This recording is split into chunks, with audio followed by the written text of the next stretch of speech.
అండి, అందరికీ నమస్కారం. Welcome to Kriti's kitchen. ఇవాళ మన కిచెన్లో కరివేపాకు పొడి ఎలా చేయాలో చూద్దాం.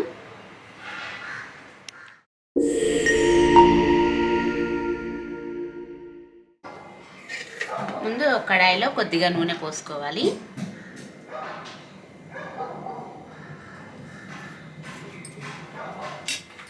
నూనె వేడెక్కిన తర్వాత శనగపప్పు, మినప్పప్పు, ధనియాలు, జీలకర్ర, కొన్ని మెంతులు వీటిని ఫ్రై చేసుకోవాలి.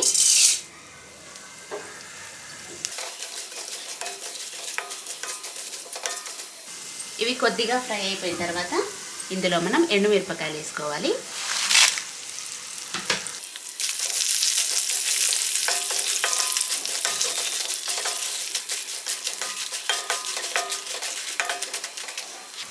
ఇప్పుడు ఇందులో మనం కడిగి నీడలో ఆరబెట్టుకున్న కరివేపాకును వేసుకుందాం.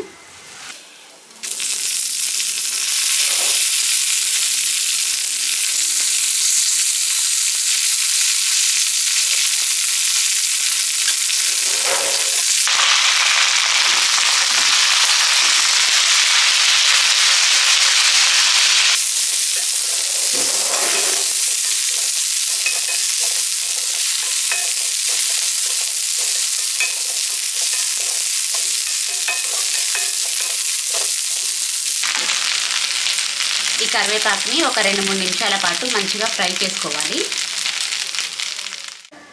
కరివేపాకుని ఈ విధంగా ఫ్రై చేసుకోవాలి. ఇందులో ఉండే పోషకాలన్నీ పోయేలాగా కాకుండా ఈ విధంగా ఫ్రై చేసుకుంటే సరిపోతుంది. ఎప్పుడైనా కరివేపాకు కంటే కూడా ఎండుమిర్చి తక్కువగా ఉండేలాగా చూసుకోవాలి.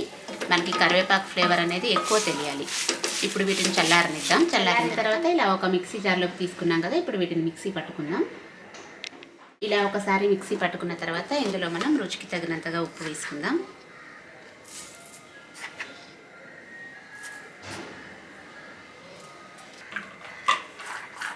ఉప్పుతో పాటుగా వెల్లుల్లి రెబ్బలు, కొద్దిగా చింతపండు వేసుకుందాం.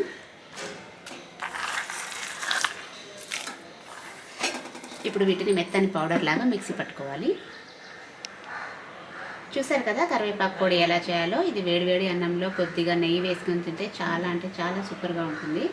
ఒకసారి మీరు కూడా ట్రై చేయండి. ఇది హెల్త్కి చాలా మంచిది. మళ్ళీ మరో వంటతో కలుద్దాం.